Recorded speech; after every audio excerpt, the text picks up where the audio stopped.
يا راغبا في كل علم نافع. ينمو العلم ويتقدم بتقنياته ومجالاته، ومعه نطور أدواتنا في تقديم العلم الشرعي. أكاديمية زاد أكاديمية ينبوعها صاف ليروي غلة الظمآن. وتعلم الفقه الميسر عاملا بالشرع دون تعصب لفلان. بشرى لنا زاد أكاديمية للعلم كالأزهار في البستان.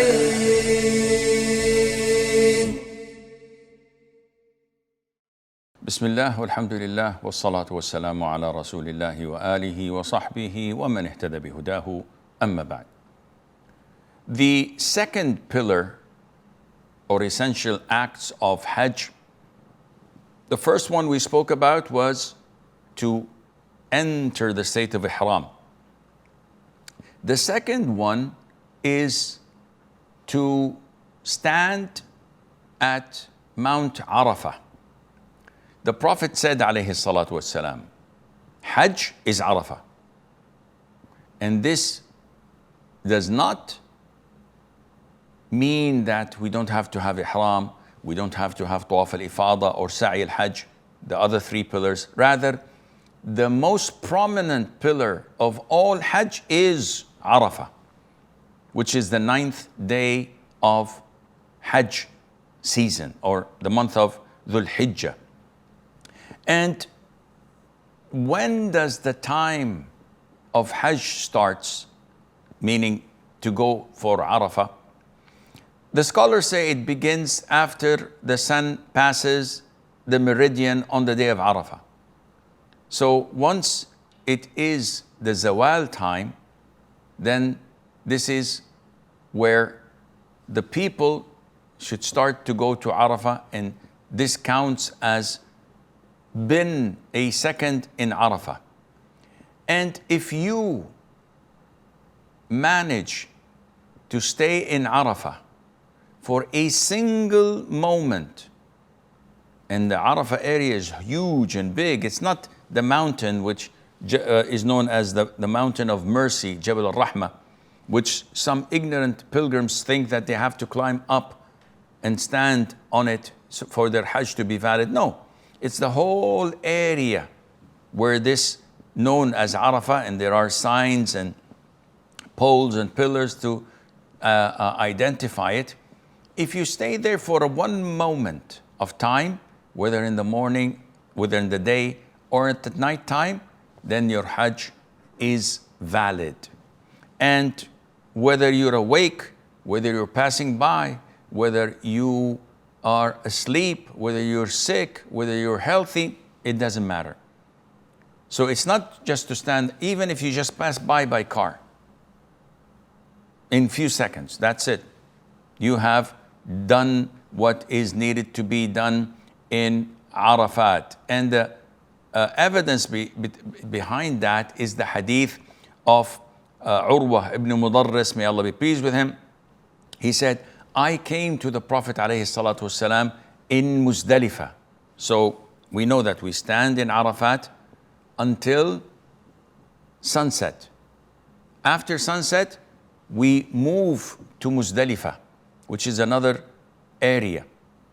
And Muzdalifah is in Al-Haram area. Arafah is outside the outskirts of Haram, while Muzdalifah is within the Haram area.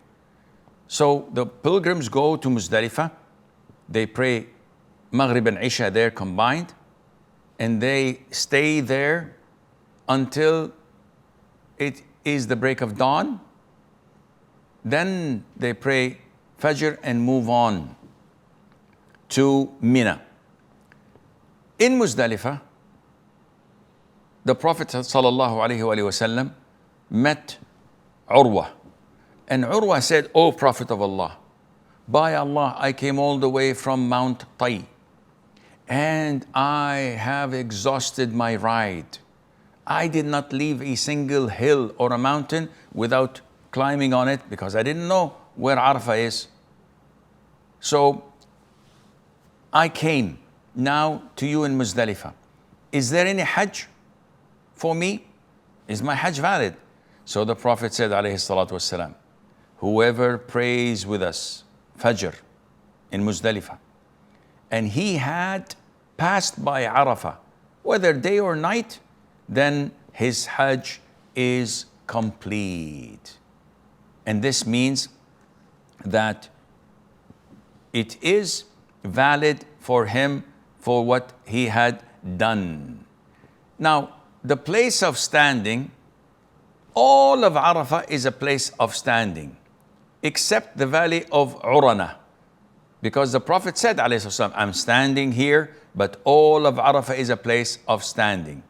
And you will find billboards indicating in all languages, clarifying to the people what to do.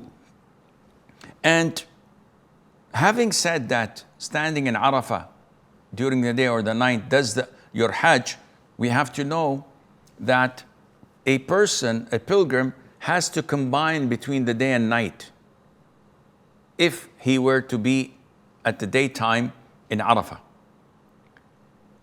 So if someone stands in Arafah all day long and just half an hour before sunset, he moves out of it.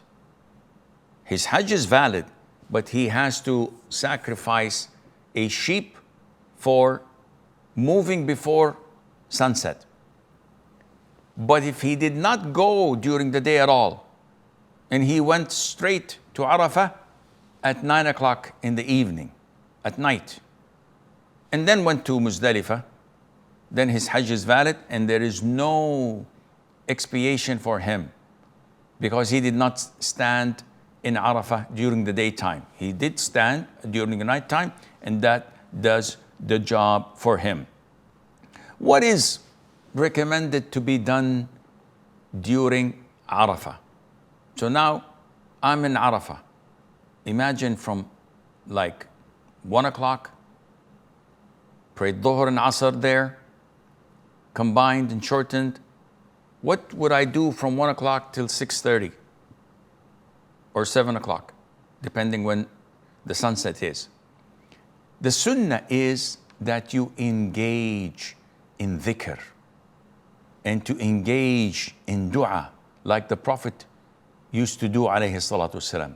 He spent all of his time facing the Qibla, saying La ilaha illallah wahdahu la sharika lah, offering takbir, praying and invoking Allah Azza wa Jal, raising his hands, making a lot of dua. And this is what the Muslims should do. One would say, okay, but 4 hours, 5 hours, I may get a little bit bored. You can alternate between dhikr, between making dua, between reading the Quran. This is a season. This is one of the most preferred times of the whole year where Allah Azza wa Jal answers your prayer. So you have to give it full throttle, all what you have, to make dua, to invoke Allah, and to ask Allah subhanahu wa ta'ala from whatever He, the most generous, would give you. Then moving on to the third pillar. And the third essential part of Hajj is known as Tawaf al-Ifadah. Remember and take a note of that. This particular tawaf, of course, like every other tawaf, it is to go around the Kaaba 7 rounds. This tawaf has 3 names. 1, Tawaful Ifadah, because Allah says, ثُمَّ أَفِيضُوا مِنْ حَيْثُ أَفَاضَ النَّاسِ. Number 2, it's also called Tawaful Ziyarah. Number 3, Tawaful Hajj. These are 3 names of the tawaf. Aisha, may Allah be pleased with her, said, Safiya, the mother of the believers, may Allah be pleased with her, when she performed Hajj with the Prophet ﷺ, at the end of Hajj season, they told her they told him that Safiyyah is in her menses. And the Prophet ﷺ said, what do you mean she's in her menses? She's keeping us back, she's holding us back. We want to go to Medina, we want to travel back home. Did she perform Tawaf al-Ifadah? And they said, yes, she performed Tawaf al-Ifadah, which is a pillar. Then she got her menses. But she did not do Tawaf al-Wada', the farewell Tawaf. The Prophet said, if this is the case, then she has to leave with us, no problem. The Tawaf of al-Wada', she's exempted from offering it. And when does this Tawaf, which is a pillar, time begins? The time of it is after midnight of the day of Eid. The Sunnah time of doing it for normal people is after the break of dawn, after the day of Eid begins. This is when everybody can do it. But those who are in need, such as elderly women, children, men who cannot have the ability to go with the crowds, the Prophet ﷺ allowed them to move from Muzdalifah early before the break of dawn to throw the pebbles of Al-Aqaba and to perform their tawaf if they want. So after midnight, they could do that. And those accompanying them. This is the beginning of the time. The end of it, scholars say that there is no end of it, but you know the Hajj is not over till you do it. So it has to be done before the end of the month of the Hijjah. To those who are willingly delaying it, they have to do it before the end of the month of the Hijjah. The Sunnah is to do it on the day of Eid, on the 10th of the Hijjah, because this is what the Prophet did, alayhi salatu wasalam. What are the conditions to be fulfilled when performing it? The normal conditions of tawaf, with the exception of ihram. So, number one has to be physically pure and metaphorically. So, this is according to the majority of scholars, that one has to be in the state of wudu and, and his clothes should be also pure. Remember that a pilgrim, if he throws the pebbles of Al-Aqaba and shaves, he can shower and wear his normal clothes and perform this tawaf of Al-Ifadah. He doesn't have to be in the state of ihram. Number two, he has to be covering his awrah, wearing normal clothes. Number three, he has to go around and do the tawaf around the Kaaba, inside the masjid. And if the masjid is fully booked and it's packed, he has to try and go in, because going from outside of the masjid does not work. Number four, when doing the tawaf, you have to keep the Kaaba to your left and go anti-clockwise. Number five, you have to make 7 full rounds. So you start before the black stone and you finish at the black stone and passing it. And number 6, that you have to do the circuits, they should be done consecutively with no interruption or gaps unless there is a need for it. For example, I can do the first, the second round, but I can't go to my hotel room and freshen up and come back and continue the third and the fourth. And no, I have to do them consecutively. However, if I did the first and the second and the third and the fourth round, and all of a sudden they call for prayer, so no problem for me to go and make wudu and come and pray, then continue with my 6th and 7th and finish my tawaf based on what I had done before the prayer. But not to go and have a bite or to go outside to my room and refresh and the likes, and this is part of the way of this huge, beautiful ritual of Tawaf al-Ifada, known as Tawaf al-Ziyara, known as Tawaf al-Hajj. Wallahu a'lam wa nisbatu al-ilm ilayhi aslam. وصلى الله وسلم وبارك على عبده ورسوله نبينا محمد. يا راغبا في كل علم نافع. ينمو العلم ويتقدم بتقنياته ومجالاته، ومعه نطور أدواتنا في تقديم العلم الشرعي.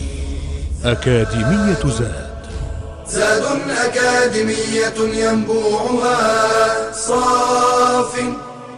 صاف ليروي غلة الظمآن.